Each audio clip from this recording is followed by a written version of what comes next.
Very good morning to all of you.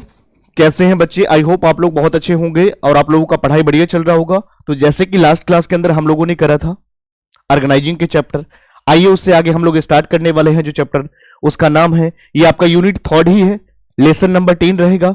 Management principle and application का आपका subject का नाम है। आइए ये आपको हम पार्ट 1 कराने वाले हैं। आइए इसमें हम लोग देखेंगे एक बार कि क्या क्या चीजें हमें कंटेंट कवर करना है। तो एक बार ओवरव्यू लेते हैं इस चैप्टर का कि हम लोग क्या क्या कंटेंट कवर करेंगे इसके अंदर। तो सबसे पहले हम लोग बात करेंगे स्ट्रक्चर बेसिस क्या होता है, on the basis of structures. उसके बाद हम की स्ट्रक्चर एलिमेंट्स की हम लोग बात करेंगे, और उसके बाद व्हाट इज डिपार्टमेंटलाइजेशन या डिपार्टमेंटलाइजेशन क्या होता है उसके बारे में चर्चा करेंगे। डिपार्टमेंट क्या होता है, मैनेजमेंट के क्या लेवल होते हैं, और उसके बाद अथॉरिटी क्या होता है, अकाउंटेबिलिटी क्या होता है, अथॉरिटी, रेस्पॉन्सिबिलिटी, अकाउंटेबिलिटी क्या होता है, इन सभी के बारे में चर्चा करेंगे। और उसके बाद फॉर्मल और इनफॉर्मल ऑर्गेनाइजेशन क्या होता है और इसके स्ट्रक्चर क्या होता है उसके बारे में हम लोग चर्चा करेंगे। तो आइए बच्चे, सबसे पहले हम लोग स्टार्ट करने वाले हैं। ऑर्गेनाइजेशन के क्या स्ट्रक्चर हो सकता है, उसके एलिमेंट्स क्या है उसके बारे में चर्चा करेंगे। और management principle and applications unit number 3 lesson number 10 है, presented by Rakesh sir, commerce classes. बेटा ये जो क्लास जो है वेरी वेरी इंपॉर्टेंट है उन सभी बच्चों के लिए जिनका सब्जेक्ट जो है मैनेजमेंट प्रिंसिपल एंड एप्लीकेशंस है, और ये क्लास उन बच्चों के लिए भी इंपॉर्टेंट है जो क्लास 12 की प्रिपरेशन कर रहे हैं। तो उन सभी बच्चों के लिए वेरी वेरी इंपॉर्टेंट है। आइए तो हम लोग एक बार स्टार्ट करते हैं। सबसे पहले हम लोग समझते हैं इंट्रोडक्शन क्या मतलब होता है, ऑर्गेनाइजेशन के स्ट्रक्चर का मतलब क्या होता है, what do you mean by the term organisation structure. आइए, organization structure refers to the framework that outlines so tasks are divided, resources are allocated and authorities are distributed within the organisation. तो बेटा जी, जब भी अगर हम बात करते हैं कि ऑर्गेनाइजेशन के स्ट्रक्चर का मतलब क्या होता है, तो ऑर्गेनाइजेशन के स्ट्रक्चर वो स्ट्रक्चर होते हैं, वो फ्रेमवर्क होते हैं जो क्या करते हैं। यहां पर टास्क की बात करें तो यहां पर हम वर्क की बात कर रहे हैं, यहां पर हम काम की बात कर रहे हैं, उसको हम डिवाइड करते हैं बेटा जी। यहां पर रिसोर्सेस आर एलोकेटेड, जो हमारे पास साधन होते हैं, जो हमारे पास रिसोर्सेस होते हैं, उन सभी को हम एलोकेटेड करते हैं। किसके? यहां पर हम क्या करते हैं, रिसोर्सेस को एलोकेटेड करते हैं और अथॉरिटी को डिस्ट्रीब्यूट करते हैं। जो भी हमारे ऑर्गेनाइजेशन के अंदर जो भी एम्प्लॉइज हैं, सबऑर्डिनेट्स हैं, उनके बीच में हम अपनी अथॉरिटीज को डिस्ट्रीब्यूट करने का काम करते हैं। और उसके बाद within the organisation is called organisation structure. तो organisation structure refers to the framework outlines how task are divided, यहां पर कैसे करके टास्क को डिवाइड किया जा सकता है, रिसोर्सेज को कैसे एलोकेट किया जाएगा और अथॉरिटीज को कैसे डिस्ट्रीब्यूट किया जाएगा with in the organisations, with in the employees, उसको हम क्या बोलते हैं, ऑर्गेनाइजेशन के स्ट्रक्चर बोलते हैं। आइए बेटा हम डेफिनेशन को समझते हैं। Organisation structure refers to the framework that outlines how task are divided, resources are allocated and authorities is distributed within an organisation is called organisation structure. तो इंट्रोडक्शन में भी यही चीज आएगा और डेफिनेशन में भी यही आएगा। आई होप आपको समझ में आ गया होगा कि ऑर्गेनाइजेशन स्ट्रक्चर वो स्ट्रक्चर होते हैं जहां पे कैसे हम टास्क को डिवाइड करें, हम अपने रिसोर्सेज को कैसे एलोकेट करें और अथॉरिटी को कैसे डिस्ट्रीब्यूट करें। तीन चीज का ध्यान रखना होता है जब भी अगर हम बात करते हैं ऑर्गेनाइजेशन के स्ट्रक्चर की। तो सबसे पहले कैसे हम अपने टास्क को डिस्ट्रीब्यूट करें, कैसे हम टास्क को डिवाइड करें, कैसे हम अपने ऑर्गेनाइजेशन के अंदर रिसोर्सेज को डिवाइड करें, और कैसे हम अपने अथॉरिटीज को डिस्ट्रीब्यूट करें अमंग द वेरियस एम्प्लॉइज के बीच में या within the organisation level पे। हम उसको क्या बोलते हैं, ऑर्गेनाइजेशन की स्ट्रक्चर बोलते हैं। आई होप आपको ये समझ में आ गया होगा बच्चे। तो चलिए आगे हम लोग बात करेंगे जब हमें ये समझ में आ गया कि ऑर्गेनाइजेशन के स्ट्रक्चर का मतलब क्या होता है, तो चलिए हम लोग एक बार समझने का प्रयास करते हैं कि elements of organisation structure, organisation के स्ट्रक्चर के लिए कौन से ऐसे एलिमेंट्स हैं जो बेहद इंपॉर्टेंट होते हैं और कौन से ऐसे इसेंशियल एलिमेंट्स हैं। तो आइए सबसे पहले हम लोग चर्चा करते हैं। The key elements of an organisation structure define, design and operational patterns. कहने का मतलब जब एलिमेंट्स हम ऑर्गेनाइजेशन स्ट्रक्चर की बात करते हैं बच्चे, तो ये एक वो स्ट्रक्चर होते हैं जो डिफाइन करते हैं किस चीज को, डिजाइन एंड ऑपरेशनल पैटर्न्स को, जो ऑर्गेनाइजेशन को गोल को अचीव करने में इफेक्टिवली मोड में हेल्प करता है। This is called elements of organisation structure. आइए, the key elements of an organization is structured, define the design and operational patterns that ensure the organizational goal are achieved efficiently is called elements of organization structure. चलिए बच्चे, उसके बाद हम लोग बात करते हैं, आइए, एक ऑर्गेनाइजेशन के अंदर बहुत सारे डिपार्टमेंट्स होती है, एचआर डिपार्टमेंट होते हैं, यहां पर फाइनेंस डिपार्टमेंट होते हैं, यहां पर सेल्स एंड मार्केटिंग डिपार्टमेंट्स होते हैं, तो देयर आर वेरियस डिपार्टमेंट्स, यहां पर बहुत सारे डिपार्टमेंट्स हैं. तो आइए, डिपार्टमेंटेशन का मतलब क्या होता है बेटा, एक बार सबसे पहले हम लोग समझते हैं what do you mean by the term डिपार्टमेंटेशंस.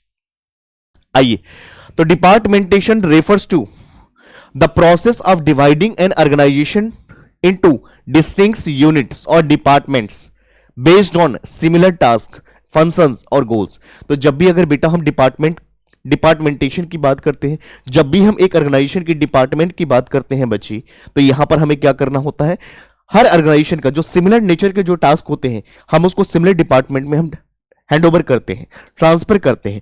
तो यानी department refers to the process of dividing an organisation into distinct units, departments based on similar task, जिसका जो काम होगा, सिमिलर नेचर के जो टास्क होंगे, हम उनको उस जगह पे सेल एंड परचेस से रिलेटेड जो भी अगर एक्टिविटीज होगा, वो पर सेल एंड परचेस से रिलेटेड जो भी एक्टिविटीज होगा, वो कौन से डिपार्टमेंट करेंगे, उसके लिए अलग डिपार्टमेंट होगा. तो सभी के लिए सिमिलर नेचर के जो टास्क होंगे, फंक्शंस होंगे, तो यहां पर टास्क के बेस पर, यहां पे फंक्शंस के बेस पे और गोल के बेस पे हम ऑर्गेनाइजेशन के अंदर डिपार्टमेंट को डिवाइड करते हैं. तो ये काम क्या होता है, डिपार्टमेंटेशन होता है. आइए डेफिनेशन की बात करते हैं. Departmentation refers to the process of dividing an organisation into distinct units और डिपार्टमेंट्स, जहां पर सिमिलर नेचर को टास्क को बेस्ड क्या करते हैं, डिवाइड करते हैं, या यहां पर हैंड ओवर करते हैं सेम डिपार्टमेंट्स को, यहां पर फंक्शंस पे और गोल्स पे. हम इसको क्या बोलते हैं, डिपार्टमेंटेशन बोलते हैं. एग्जांपल की बात करें, डिविजन्स सच एज मार्केटिंग हो गया, सेल्स हो गया, फाइनेंस हो गया, या एचआर हो गया, ह्यूमन रिसोर्स. यहां पर एचआर का काम क्या होता है, रिक्रूट करना, हायरिंग करना होता है.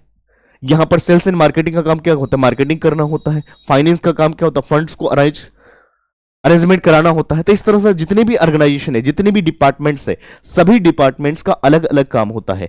एचआर का काम रिक्रूटमेंट का काम होता है, हायरिंग करने का काम होता है. उसके बाद अगर हम बात करें फाइनेंस का काम क्या होता है, फाइनेंस डिपार्टमेंट का फाइनेंस को अरेंज करना होता है, मैनेज करना होता है, रिसोर्सेज को मैनेज करना होता है. और इस तरह से अगर हम बात करें कि सेल्स एंड मार्केटिंग, तो सेल्स एंड मार्केटिंग डिपार्टमेंट का काम क्या होता है, मार्केटिंग पे ध्यान दी, सेल्स पे काम करी, कैसे कॉन्ट्रैक्ट क्लोज होगा, कैसे डील क्लोज होगा, कैसे हम ज्यादा से ज्यादा टारगेट को अचीव कर सकते हैं, कैसे कॉन्ट्रैक्ट को हम डील क्लोज करा सकते हैं. इस तरह की चीजों को ध्यान रखना होता है बेटा. तो ये सारे के सारे क्या है, डिपार्टमेंट्स हैं. तो सभी के लिए अलग अलग, सभी के लिए सेपरेट डिपार्टमेंट्स होती हैं. उन सभी सेपरेट डिपार्टमेंट का अलग अलग काम होता है. तो सिमिलर नेचर के जो काम होगा, उस सिमिलर डिपार्टमेंट में अलग डिपार्टमेंट में जाएगा. इस बात का आपको ध्यान रखना है. उसी को हम डिपार्टमेंटेशन बोलते हैं. तो आई होप आपको समझ में आ गया होगा. तो डिपार्टमेंटेशन एक वो प्रोसेस होता है जहां पर हमें ऑर्गेनाइजेशन के जो भी गोल है, जो भी हमारा ऑब्जेक्टिव है, उनको हम डिवाइड करते हैं. यहां पर हम बात कर सकते हैं कि सभी के लिए अलग अलग हम डिपार्टमेंट्स बनाते हैं,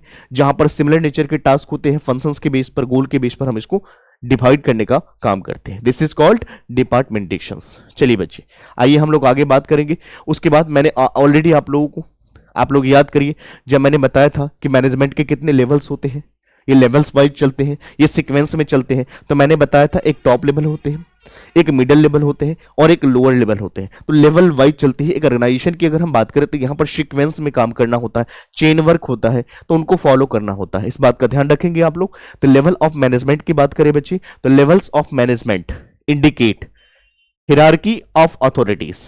बच्चे यहां पर हिरार्की ऑफ अथॉरिटीज का मतलब क्या होता है, तो हर व्यक्ति का, हर लेवल का काम अलग अलग होता है. जिसका जो काम है वही काम करेंगे, जिसकी जो जरूरत है वही पूरा करेंगे. तो यहां पर level of management indicate hierarchy of authorities within organization typically divided into top, middle and lower level. इस तरह से लेवल को बाइफर्केट किया गया है.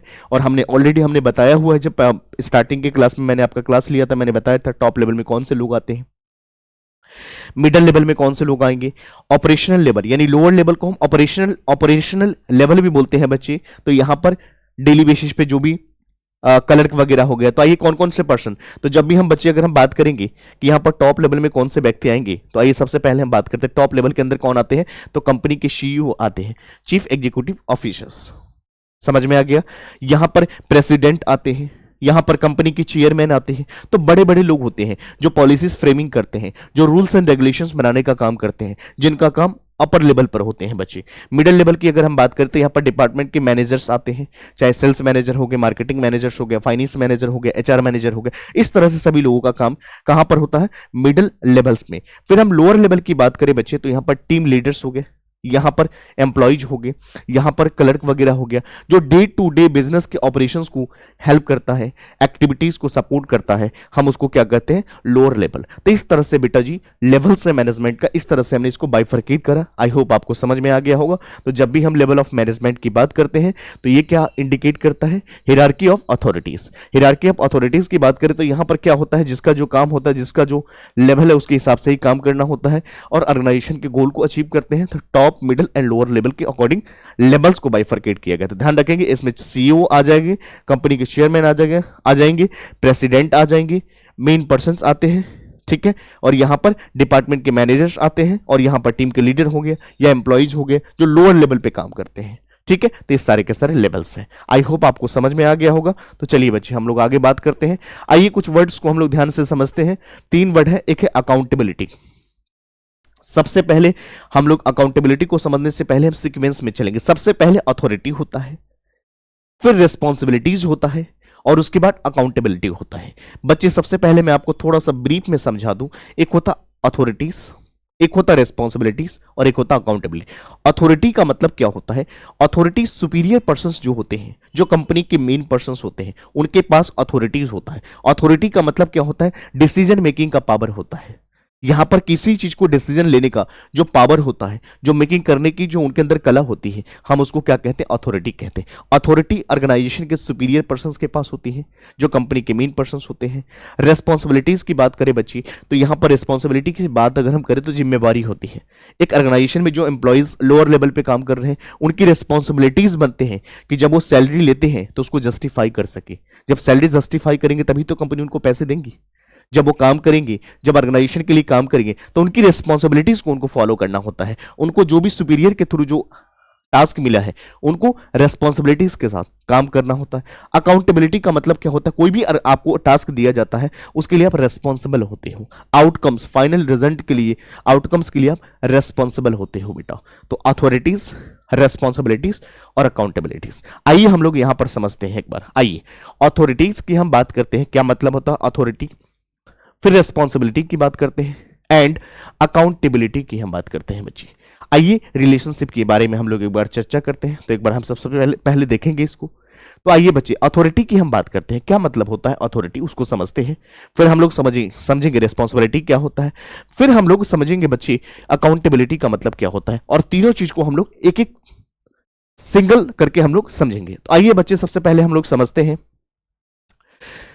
कि अथॉरिटी का मतलब क्या होता है बाबू। आइए इसको हम लोग समझते हैं। तो सबसे पहले the power to make decisions and give orders. बच्चे अथॉरिटी की अगर हम बात करें, अथॉरिटीज किसके पास होता है? सुपीरियर्स के पास होती है। कंपनी के जो मेन पर्संस होते हैं, उनके पास अथॉरिटी होती है। तो उनके पास पावर होता है, डिसीजन मेकिंग लेने की पावर होती है, हम उसको कहते हैं अथॉरिटी। और वो ऑर्डर आपको दे सकता है, समझ में आ गया, हम उसको अथॉरिटी बोलते हैं। जब हम रिस्पॉन्सिबिलिटीज की बात करते हैं तो ऑब्लिगेशन का मतलब होता है आउटकम्स। यहां पर रिस्पॉन्सिबिलिटीज का मतलब होता है ऑब्लिगेशंस, आपकी लायबिलिटी बनती है। कंपनी ने आपको सैलरी दिया है, कंपनी से आप पैसे लेते हो, आपको उस रिस्पॉन्सिबिलिटीज को पूरा करना पड़ेगा। तो obligation to perform assign task, जो आपको टास्क दिया गया है उसे परफॉर्म करोगे। अकाउंटेबिलिटीज की बात करें तो the answerability for outcomes of assigned task. तो यहां पर आपकी जिम्मेवारी बनती है, answerability for outcomes assigned task की हम बात करते हैं बच्चे। तो जिम्मेवार होते हैं आप कि आउटकम्स की जो असाइन टास्क जो है उसके लिए आपकी जिम्मेवारी बनती है, उसको पूरा करना होता है। आइए बच्चे हम लोग समझते हैं अथॉरिटी का मतलब क्या होता है, रिस्पॉन्सिबिलिटीज का मतलब क्या होता है, अकाउंटेबिलिटी का मतलब क्या होता है। तो यह the power to make decisions and give orders, हम उसको अथॉरिटी बोलते हैं। रेस्पॉन्सिबिलिटी का मतलब होता है द ऑब्लिगेशन टू परफॉर्म, जो आपकी ऑब्लिगेशन है उसको परफॉर्म करो, जो आपको काम दिया गया है उसको पूरा करो। अकाउंटेबिलिटीज की बात करते हैं बच्चे तो answerability for outcomes and assigned task. तो इस तरह से हमने तीनों चीजों को समझाया बच्चे। आई होप आपको समझ में आ गया होगा। तो इस तरह से हमको चीजों को समझना है।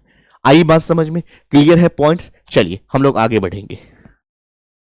आइए बच्चे, हम लोग चैनल ऑफ कम्युनिकेशन, आइए बेटा, कम्युनिकेशन की चैनल की बात करने से पहले हम लोग समझते हैं कम्युनिकेशन का मतलब क्या होता है। What do mean by the term communications?